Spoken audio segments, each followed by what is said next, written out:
independent presidential candidate, or aspirant rather, Peter Solomon Gishira, was arrested and locked up in police cells after he allegedly tried to commit suicide by jumping off the 6th floor of the Independent Electoral and Boundaries Commission offices in Nairobi. This was after IEBC told him he would not be cleared to present his papers and run as an independent candidate for the presidential seat.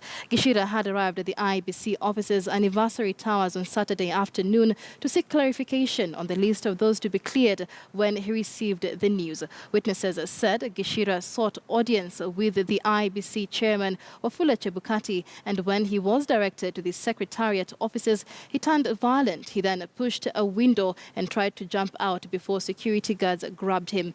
Nairobi Police boss Japheth Koome said Gishira would be charged with causing a disturbance, destruction of property, and attempting to commit suicide. He spent the night at the Central Police Station, but Gishira's campaign manager and lawyer denied the claims and said Gishira was being punished by the commission after he successfully challenged rules set on independent candidates in relation to the presidential seat. Now, following his application, the High Court nullified sections of the Elections Act and requirements by the commission while submitting their nomination papers.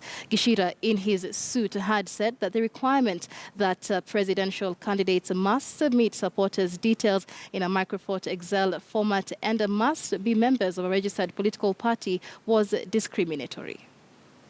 Well on time to IEBC. Remember, there was a window of 18th to 22nd of May to present the 2,000 signatures from at least 24 counties.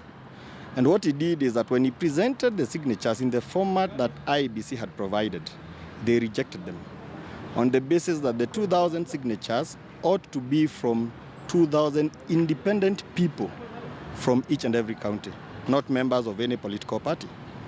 So he had presented them on time, but when they declined to accept, and they had also introduced another element that all those signatures must be by way of Microsoft Excel. So of course he was aggrieved, and we went to court, filed a petition that was heard by Justice Odunga, and he quashed Section 29, 1 and 2 of the Elections Act that requires those signatures to be from either independent people and or from registered members of a political party. Because the whole essence was somebody is seeking to be the president of Kenya, so that whoever is supposed to be nominating you should be a Kenyan who is free, as long as he's a registered voter, because that is what the Constitution provides. We still have options tomorrow.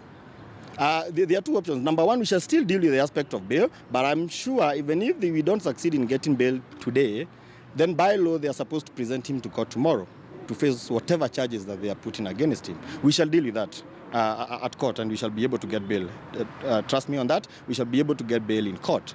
But at the end of the day, the major hurdle is, the major problem is IEBC's failure to comply with the order by Justice Odunga not to reject his papers on account of flimsy grounds. The IEBC is working for someone, and that someone cannot be the opposition. I believe that the IEBC is not independent from the word go, because I've been through this process from the beginning until now. We've been facing obstacles all the way, and our court, we've been in court like from the first day. From the day that we were securing our symbol, it was rejected at the political registrar's party, somewhere there by Njoki Ndungu. It was rejected twice. We had to go to court for them to allow us to use our symbol. When we overcame that barrier, they came in with another barrier of refusing to accept my papers. We also had to force them to accept our papers. So the last blow that they nailed on the coffin was to reject our signatures, on the basis that the signatures were not submitted in the right form. Well, let's shift away from politics for a moment. In a section of guardrails of the Standard Gauge